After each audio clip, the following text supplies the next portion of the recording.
Welcome to Season 1, Episode 3 of the One Life, One Club series, kindly sponsored by Carol Cullen Fitted Furniture and Declan Barn, Hurleys and Escorty. On this week's episode, we visit Munamalin, home of Buffers Alley GA Club, to meet with two clubmen with Celtic crosses to their name, Seamus Kavanagh and Tom Dempsey. Right, we're here in Munamalin in the Buffers Alley GA Club for episode 3 of One Life, One Club. And thanks to Tom Dempsey and Seamus Kavanagh for joining us on the show here tonight. Thanks for coming in, lads. Seamus, Buffers Alley is one of the oldest GA clubs in the country, believe it or not. But where did it get its name from? One of the theories was that it was to do with faction fights and was kind of a neutral area between Munamalin and Bull of Oak. That would explain a lot. Yeah, there was says there was also something to do with Boer War. There was some men that came back from the Boer War. There was some place, and I don't think that is true. There was also kind of a boxing area for boxing matches. So I got in touch with Logan Amica, and there was Conor Crowley's down there. So what he came up with was that it was to do with the marketplace in Munamalin, and that if you were bringing wares and stuff like that, this would be an area just about a mile outside where you'd buff up your work or your silverware, whatever it was, before you sold it. Tom, what was the club like here when you started to play? Yeah, you're making me out to be very old there. And yeah, I suppose there's lads more qualified than myself to talk about that. But I was born in '65, so I suppose I can very vividly remember the 70s, the very early 70s. And I think there's one man that needs a great lot of credit here, really, and that's John Doyle. He was a visionary, Seamus, wasn't he? And a lot of all the good stuff that happened here and a lot of the facilities in the early days were to do with John. Basically, I think they bought the grounds for about 16,000, which was a lot of money back in 1971. Then 75, they opened this pitch here. And then 79, I think they were the first club ever to have a GA complex as well. So I remember personally, and I don't know whether I remember the lads playing up on Doran's field. I used to stand back and watch Paddy Kavanagh and Tony Doran play full back and full forward, and just with my mouth open, two great players. I'd stand behind the goal, and I even remember behind the hall, Seamus and Munamalin, getting ready for a county final. They were running, they didn't play, but they were getting rubbed. Martin Doyle at the Raps was rubbing them before a county final, and kind of moved on then when they bought the club here. And it was always it was done to the dimensions of Croke Park here in the 70s, and it was always a place that county teams loved to come to have practice matches, or clubs loved to come to have practice matches. And I think it won from there. But for us, John, as kids or whatever in the 70s, it was the pitch was the only place to go. We had a bit of soccer and whatever, but we were very lucky, I think, in the 70s, in that the 76 All-Ireland, 77 All-Ireland, we had 6 players in the Wexford panel that year. So we could literally touch our heroes that time, So we'd be up watching them training here, we'd be up training ourselves. And I remember even around that period, and this maybe digressing a bit, we would ring, say, the night before an All-Ireland final. You might give Tony Doran a ring or Mick Butler a ring from the local phone box in the village. And we were Johnny Dempsey, myself, Matty Foley, lads, give them a bit of advice next day, But, it was a testament to them that they talked to you maybe for an hour about the All-Ireland final. Yeah, well, they were heroes back in the day. But then my memories out here would be that, first of all, we had great mentors, Joe Kinsella, and he was a bit before your time, Yeah, I remember Joe, yeah. Billy Lee, Father Butler took over a bit later, Paddy Sinnott, the Ned Lyons, my father, and I suppose in particular I'd always talking, but they used to bring us up from Kilmuckridge, because the pitch, as we know, Seamus, the pitch should have been in Kilmuckridge, but they built it up here. They built it up here in Munamalin anyway, but this was every night of the week we'd be up here. So we'd go out and we'd train out there. Before the seniors, and then when the seniors would be training, there'd be a Munamalin versus Kilmuckridge soccer match, which generally would end up in a bit of a row and that, But there were great old memories that time, kind of as such, and I think it fostered something in us. I mean, a lot of people would think that, say, Buffers Alley's great success, of course, it was attributed to the very well-known players, to the Tony Dorans, to the Father Caseys, to Mick Butler, Henry Butler, to Peary Butler, fellas, Father Paddy Kavanagh, Father Casey. But there was an incredible underage talent here, and those people that I mentioned did a great job in doing that. And I suppose that was our 70s really, and I remember actually that time probably hurling and football was a bit tougher than, I won't say it was tougher, but it was a bit more hard to handle. But I remember we used to have fierce battles with the Rivalries in the 70s, 80s, and with Gorey in particular. But I remember up in Ferns one evening, we were playing under 16 hurling against Gorey, and a massive row broke out, as generally did. But I think it was Christy Walsh was refereeing, and Christy called everyone to the middle of the field to tell us that the match was going to be abandoned if anybody, but he'd forgotten that there was 6 lads still up in the corner of the field, still boxing. So I remember it was Harry Lee and Ned Sinnott and I think Brian Brennan and of Gorey, they were still boxing. So everybody went back up and boxed it out. I'd say Christy finished the match. I'd say the game was.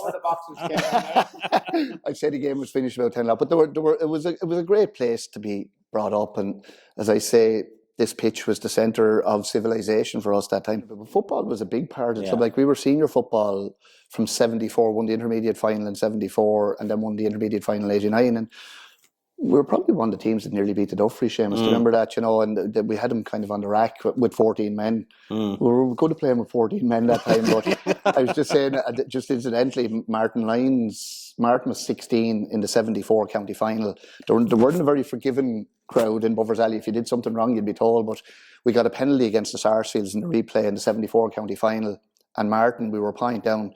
Martin, 16 years of age, great footballer, put it down on the line to take the free, and was told by everybody to put it over the bar, buried it in the net. Nobody went near him after it, and John Doyle caught him by the arm, says, "You wouldn't go how this field," he said, "if you had missed that," he said. So that you'd always be very grounded playing for Buffers Alley now, yeah. Yeah. Seamus, who were your coaches and mentors? Were much the same as Tom's, or had you... Father Stafford would have been involved, Mikey Murphy, Jimmy Kennedy, his father. My own father would have been lads, and Tom actually I think took us for 1 year under 14. Yeah. So we had lads within the club that took us. Tough year.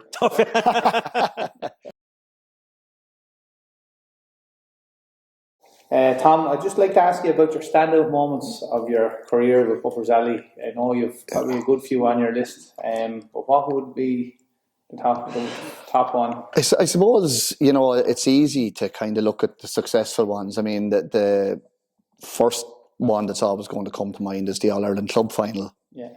I don't think that was necessarily our greatest ever performance, but I always, when you look back, you kind of, there's stuff that kind of goes into your mind. I remember the first thing that came into my mind about we all arrived up in the Tara Towers and the supporters were after eating their sandwiches, the pre-match meal. So probably wouldn't happen in the modern game or whatever. Probably the standout part of that was for that 1.5 hour, you're in the dressing room. Everyone that's close to you is in the everyone from Buffers Alley seemed to be in the dressing room. You'd people that are not with us anymore, and I don't like going into that, but the likes of Ger Sweeney was there, Barry Murphy, who passed away there recently, and people like my father, Mick Sweeney.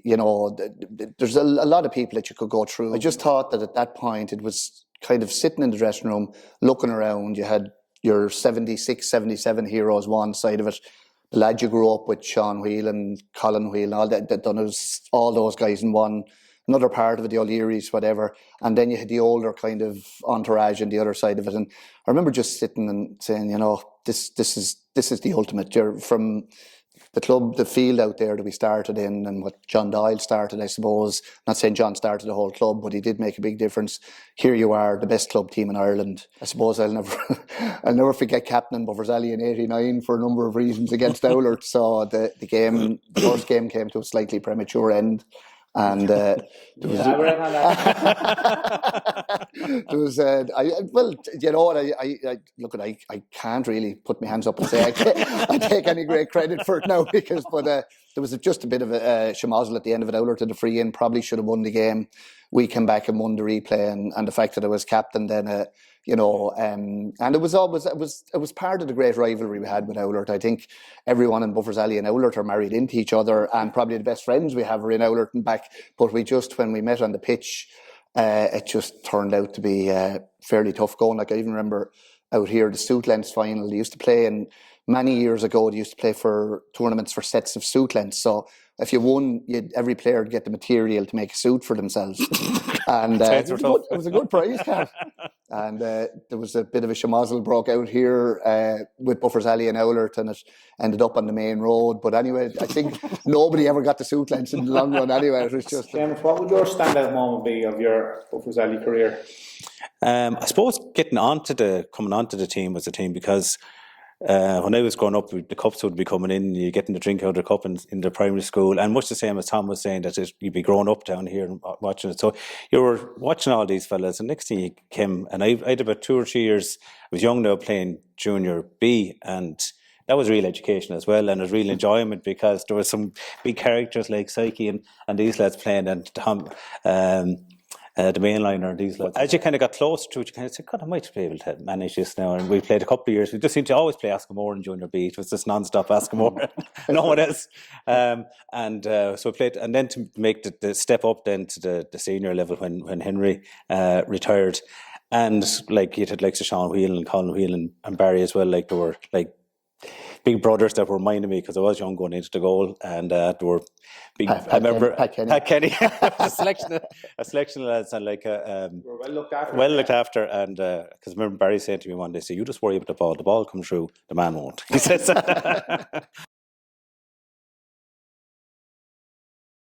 So, Tom, you played with a lot of good players in your time.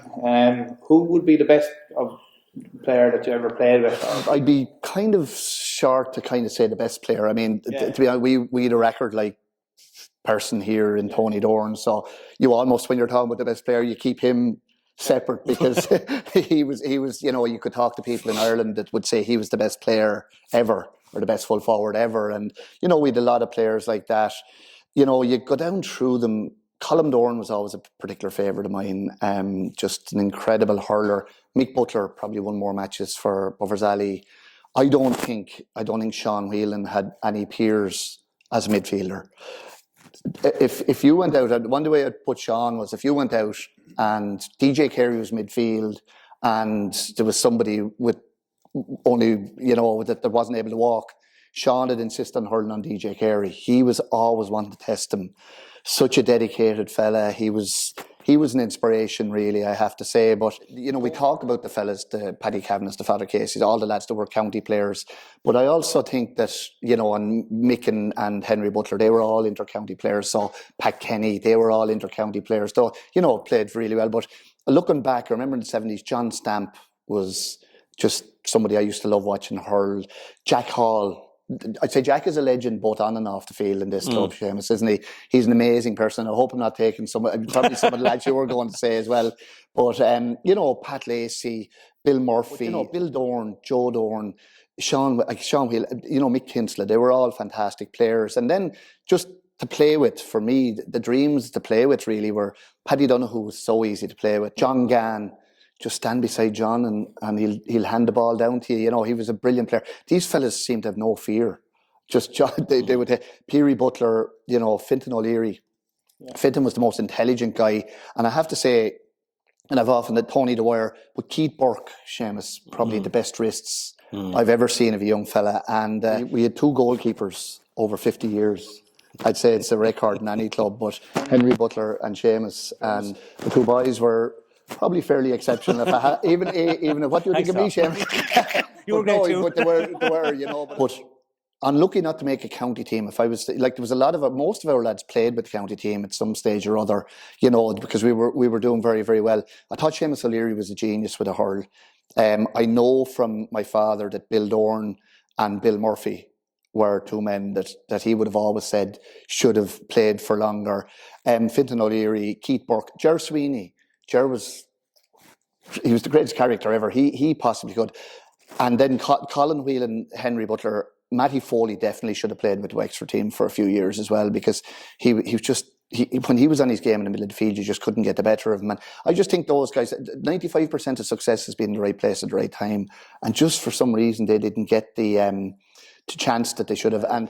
But I'd say probably one of the most unlucky fellas were Paul Gann. Paul was picked for the 1987 championship semi-final against Kilkenny, but he failed a fitness test. And I think if Paul had got onto the field that day in Croke Park, he was one of our greatest players, but he definitely would have he would have certainly had a long career. But you know, Seamus, who? Yeah, I suppose that team of the 2000s and stuff, you had Paddy Reedy and Robbie Kerwin. Paddy was a Kildare man, isn't he? Kildare man, but he took to us like a duck to water anyway. Like like as you were saying, that fellas that would be quieter, the Alan Doyles and the Roddies, these are fellas that were in the club as well. Jim Hughes and all the Kennys, like there's about half a dozen of them. So, but like Barry was in front of me again in the goal, and Bobby and Kieran would have been really good. Keith Burke again as a forward and a kind of could sniff a goal, a kind of a striker, I suppose you could say. And again, a great free taker as well. And Pat Doran was again a kind of another linchpin of that team. Willie up in the forward as well. So there was lots of fellas that were brought a lot to the party. I remember Ken Harney, again hard as nails. I remember marking him out here one day. And, oh Jesus! But Shelley as well. Like there was and Granels again. I see Granels and Tomas O'Leary again. Big presence. You see in the football this year when the one with the junior football, he was rolling back the years like full forward, and he was playing other and great intelligence when he has the ball and to bring other fellas into play. Saying I'm Willie and Kieran, sometimes you can be deterred. A medal doesn't determine a man's career, and that's the truth of it. But by jeepers, they were some men really. They'd have hurled in any era for Buffers Alley. Yeah, they were great guys. It's awful dangerous, naming people because you're always worried. I guarantee you, we go out the room now and we say, "Did you not even think of him?" And such, And but you said Tom Dempsey. But you were here for I know you were on the other sideline now, but we played Dunbarton here in a. That was a bit of a low cut. I have to say, talk about the famous Kilkenny training sessions, but the training session, if you were going to do something out there, you better be prepared to box because you'd be let box. All right, Seamus, every club has its jokers and characters. Who would be the greatest characters that you've come across here in the club? I suppose we were thinking to tune on it. We could go through, could be here all day, but it was just like Mick Butler is there, and we were at a York there the other night, and he was telling yarns, and he's a great fella to tell a story.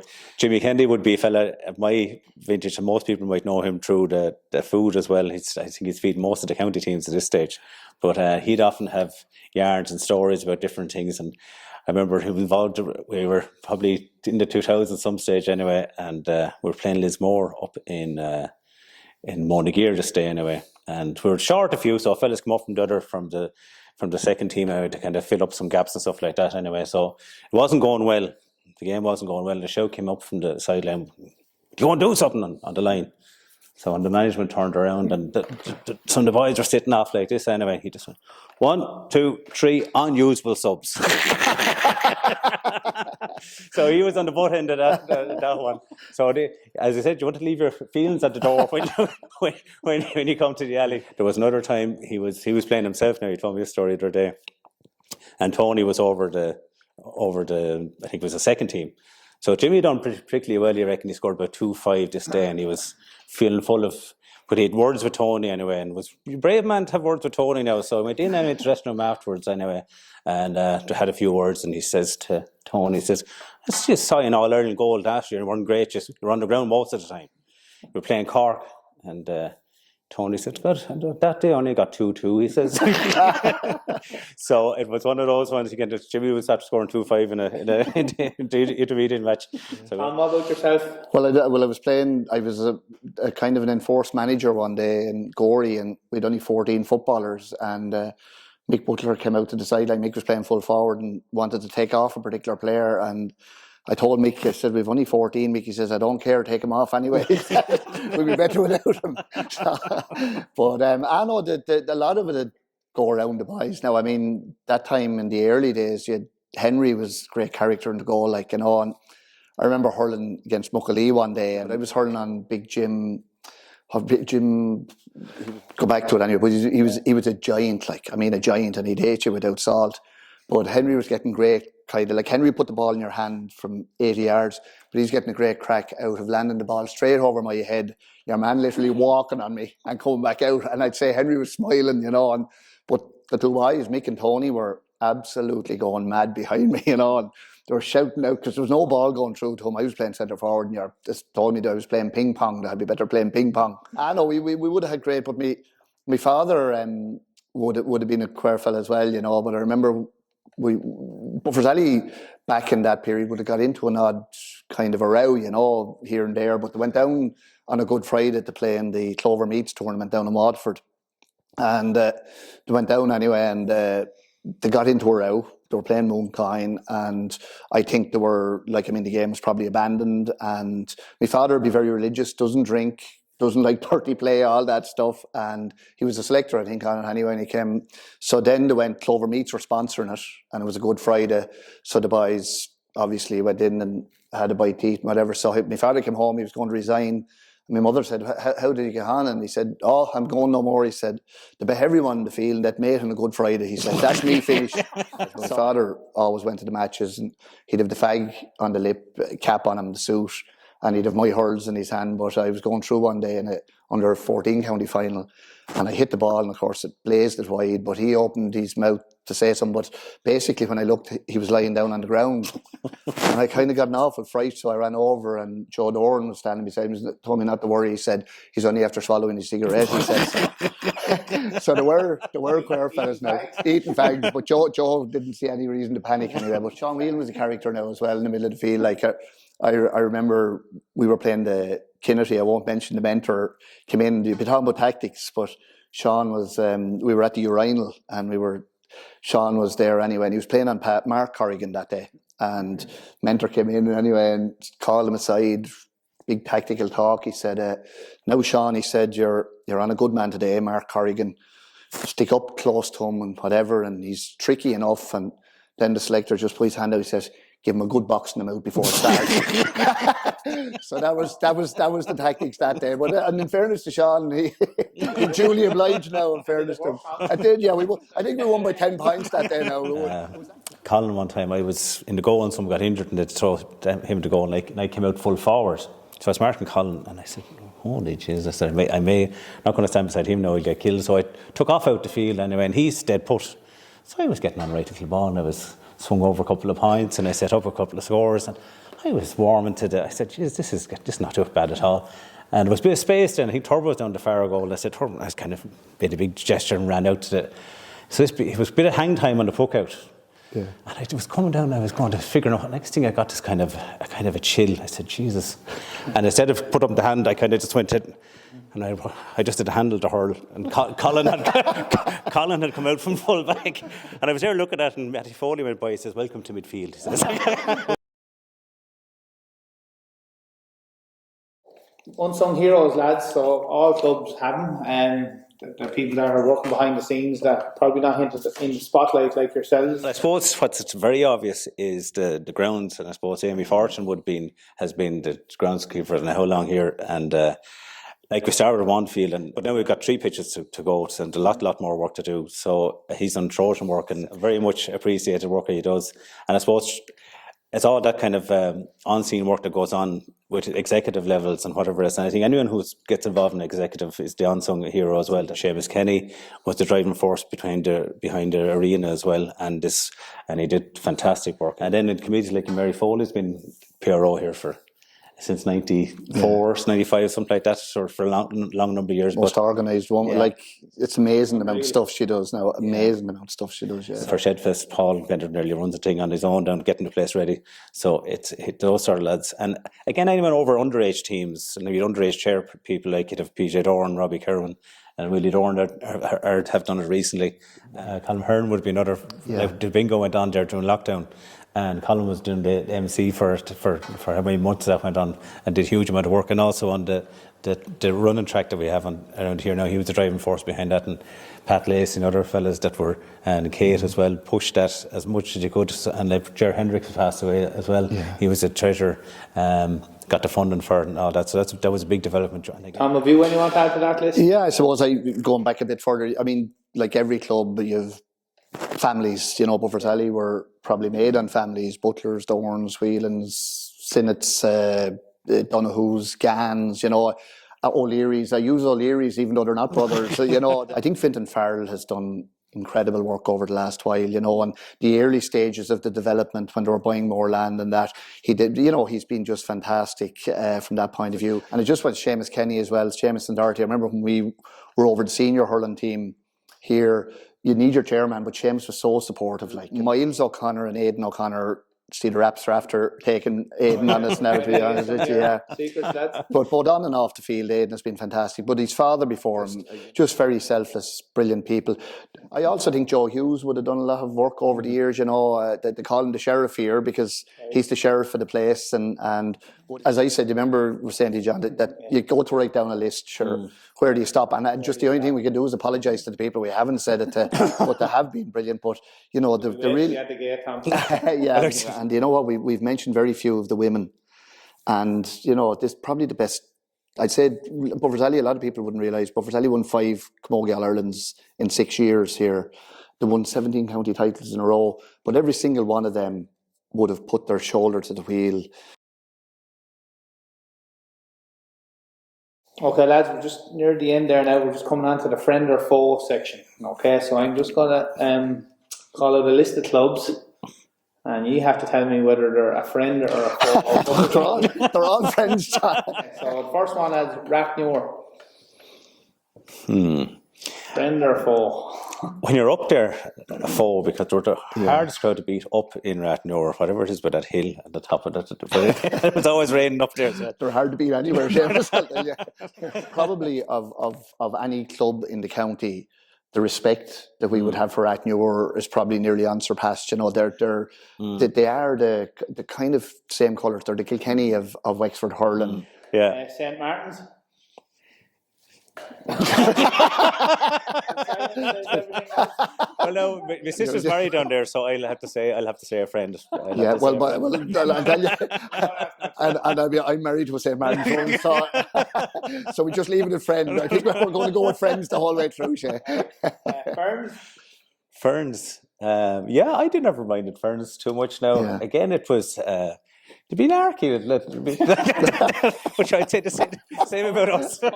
And last, but by no means least, Owler de Balloch. Owler de Balloch. Friend or foe?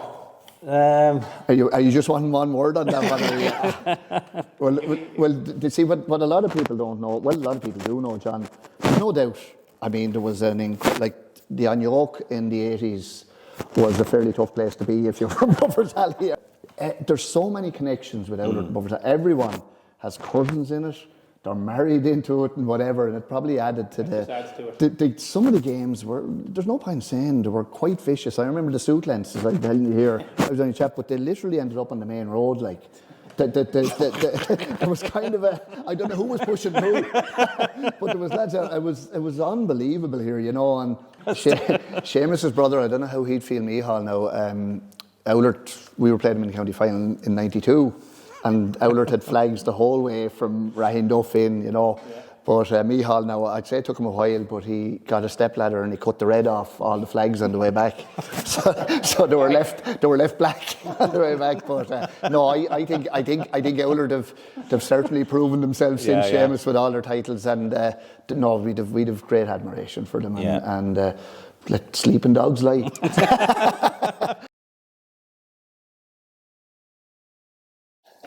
Lads, we're going on to the Know Your Club quiz.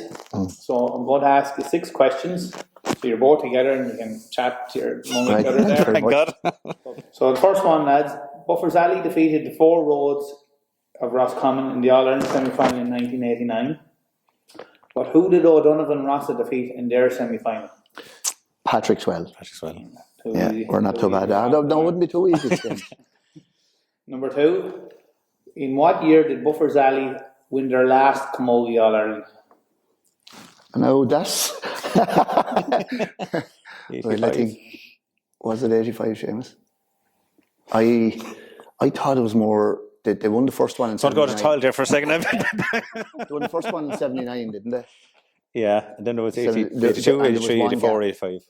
Yeah, so 79, 80, 81, 82... It's either 84 or 85. 85, then we'll go with Seamus. That's a tough question, though.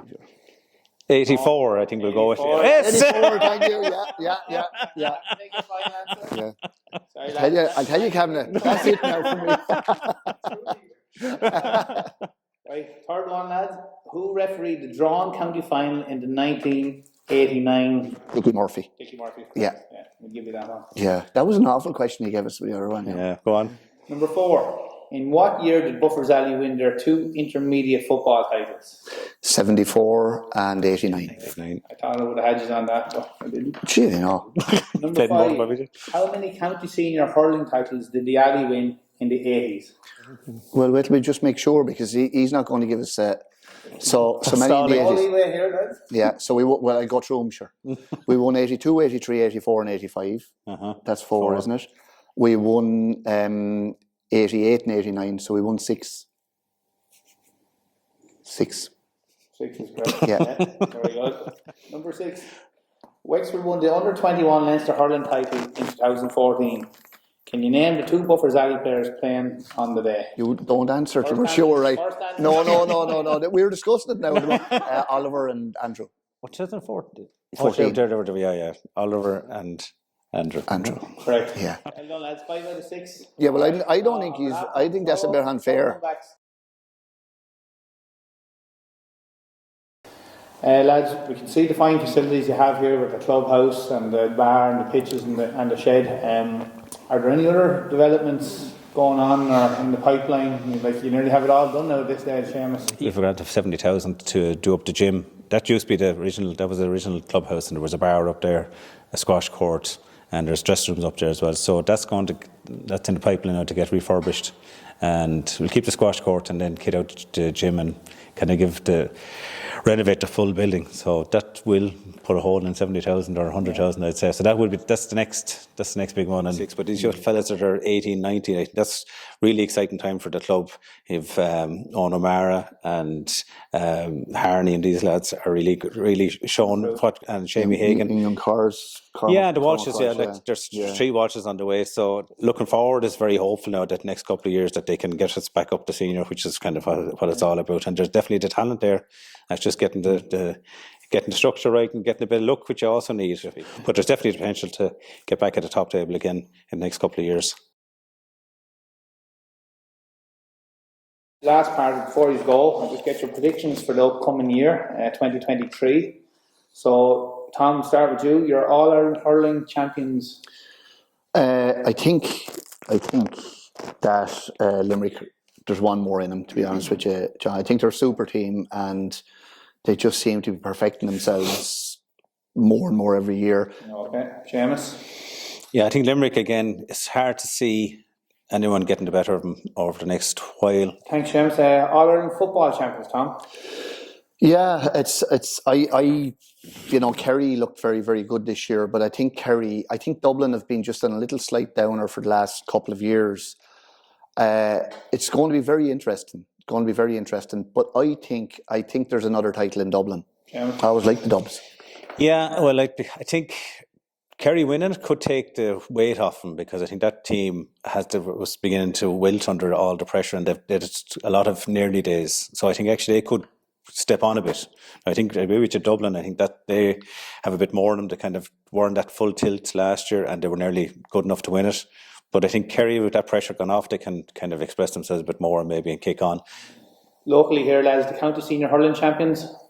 Yeah, it's down to probably 3 teams for me. Maybe 4 now that I look at you, John. But I think that for me, the Martins potentially have a lot of talent, and if they get Joe O'Connor back, Rory O'Connor back, Jack O'Connor back fully fit, that they're going to take a lot of stopping. Much the same with the teams. I think the Ans would, again, if you look at the teams that lost semi-final, like the Ans were definitely unlucky.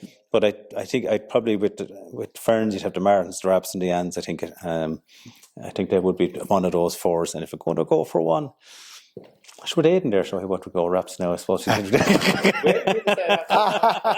last one, as the county senior football champions. For me, I still think the Shelmaliers are the best football team in the county.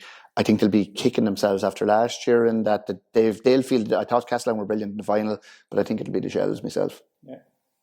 Yeah, I think the Shells definitely brought Wexford club football up to a different standard the year before, and the run that they had in Leinster. And whether it was reality or whatever, but a lot of people said that they were thinking too far ahead, whether that was the case or not. But I think that Castleton definitely deserved it on the day. But I think the Shells would have to. I think the biggest problem with the Shells last year, to an extent, they really weren't tested at all before they were tested. Perfect, lads. That's a wrap. Just like to thank you for coming in tonight and allowing us into your complex here, Seamus. Don't see the kettle go yet. Thanks to you as well, Tom, for coming down, and we'll see you again. Yeah, and just to say that we will be coming back to your solicitors on this quiz. So we're not happy with it, but because we're facing into stormy waters in the Buffers Alley Camogie Club over the next couple of weeks.